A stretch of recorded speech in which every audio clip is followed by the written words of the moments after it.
Halo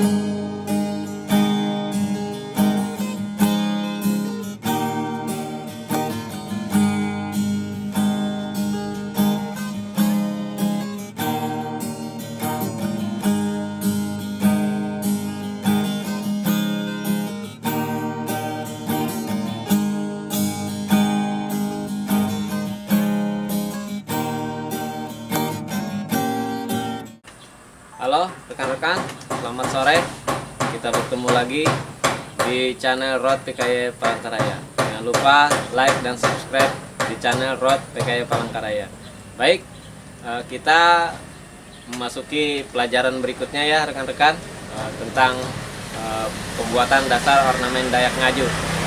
Jadi pada video yang lalu kita sudah membahas tentang cara membuat ornamen dengan sebuah objek.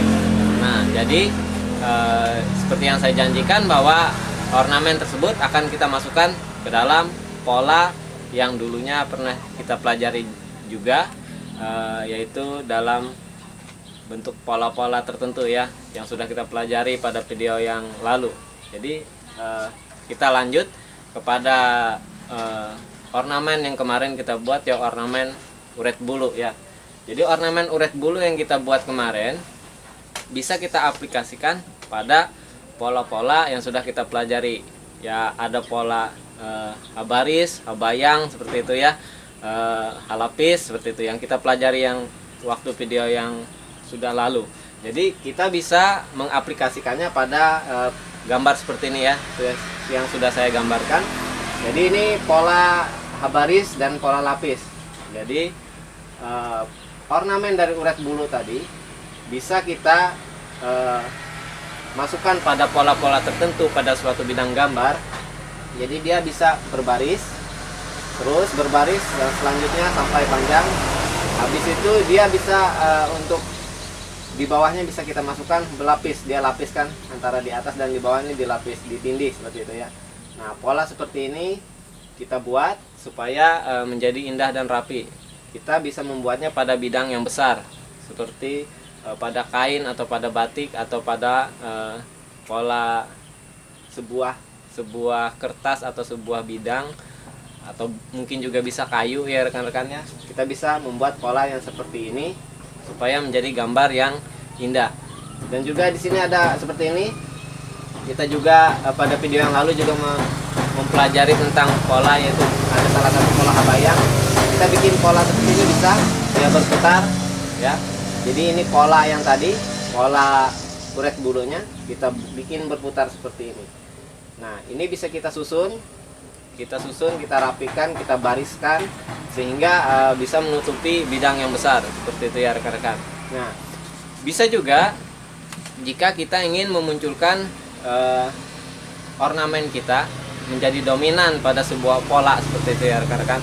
Mungkin pada pola sebuah bidang seperti ini, kotak ya, atau mungkin kayu yang nanti akan kita ukir. Jadi kita membuat uret bulu ini dominan. Yang ini ya rekan-rekan ya, ini uret bulunya lebih besar. Kita bikin di sini. Nah, terus kita temani sama bentuk dari tumbuhan. Nah, mungkin ini adalah pohon. Uret bulu biasa kan di dahan-dahan, di ranting-ranting pohon. Dia nempel di dahan dan di ranting pohon dan memakan daun-daunnya seperti itu ya rekan-rekan. Nah, dia juga bisa berada di gunung-gunung, di hutan, atau mungkin juga bisa masuk ke dalam rumah kita ya. Jadi kita gambar pola seperti ini. Jadi kita jika melihat uret bulu ya kita harus berhati-hati seperti itu. Ya, mungkin pada sebuah bidang akan menjadi seperti ini ya. Biasanya kita buat pada bidang ukir pada kayu ya, bisa kita bikin seperti itu. Nah, berikutnya lagi ada beberapa contoh yang saya bikin juga di sini tentang hewan dan juga tumbuhan ya. Nah, kita pertama bikin bentuk dari atau objek dari bekantan. Bekantan itu sejenis monyet yang hidungnya besar ya, rekan. Nah, monyet itu kita gambarkan seperti ini ya. Dia besar seperti ini. Terus dia ada di dahan pohon, sedang duduk di dahan pohon. Jadi kita akan membuat ornamen dan akan menjadi seperti ini.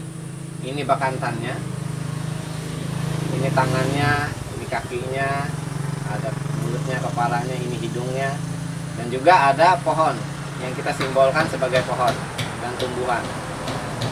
Jadi objek ini, objek bekantan, menjadi ornamen seperti ini. Nah, untuk tumbuhan juga kita bikin beberapa contoh. Satu contoh yaitu ornamen sawang ya, daun sawang biasa. Nah, misalnya daun sawang tuh seperti ini gambarnya ya, aslinya seperti ini. Jadi kita bisa membuat ornamen sawang menjadi seperti ini ya. Ini daun sawangnya. Nah, kita bikin ganjil daun sawangnya. Terus ada batangnya. Nah, seperti itu.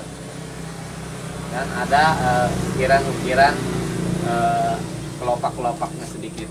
Nah, jadi seperti itu ya rekan-rekan ya, cara kita melihat objek dan membuat dan menyatukannya, atau bisa juga kita bilang kita kreasikan menjadi sebuah ornamen.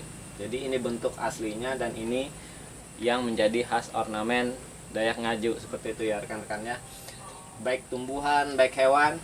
Nah, ada baiknya seperti yang saya jelaskan, sebaiknya kita memang harus membuat judul terlebih dahulu agar ornamen kita terarah. Jika kita menggambar pada suatu bidang yang besar seperti itu ya, bidang itu akan bercerita. Jadi di dalam satu bidang kita tidak harus ya rekan-rekan hanya ada satu ornamen, tidak. Jadi kebanyakan di dalam satu bidang bisa ada 2 atau 3 ornamen, satu ornamen dominan dan yang lainnya ornamen pendukung. Sehingga ketika bidang itu kita buka dan orang bisa melihat, kita bisa menjelaskan dan bercerita. Oh, bidang dominannya ini dan ini pendukungnya, seperti itu ya. Karena setiap kita membuat sesuatu dalam kehidupan ada sebab, ada akibat juga. Seperti tidak mungkin ada asap kalau tidak ada api, seperti itu ya. Jadi api adalah objek dominannya dan asap adalah objek pendukungnya, seperti itu. Jadi di dalam sebuah bidang kita bisa menempatkan satu objek dominan dan beberapa atau 2 atau 3 objek yang mendukungnya, seperti itu ya rekan-rekan, supaya gambar pada bidang kita menjadi sebuah cerita, seperti itu ya teman-teman ya, sebuah penggambaran, seperti itu. Jadi demikian, ini tadi beberapa, dan rekan-rekan bisa membuat lebih banyak motif seperti ini ya, lebih banyak motif. Jadi di sini ada juga saya kreasikan beberapa yang di atas ini ya. Nah, di atas ini saya kreasikan beberapa motif-motif yang khas Dayak Ngaju, seperti itu ya. Ini motif baru. Memang belum diperkenalkan, tetapi ini mempunyai makna dan judul serta filosofis yang lokal, seperti ya rekan-rekan, yang memang mempunyai orang Dayak Ngaju sini. Jadi semua bentuk hewan ataupun binatang ataupun tumbuhan, manusianya juga semuanya dari lokal, dari orang Dayak Ngaju. Nah, demikian untuk kali ini rekan-rekan. Jadi terima kasih sudah menyaksikan. Jangan lupa like dan subscribe di channel Rod PKY Palangkaraya. Sampai jumpa lagi.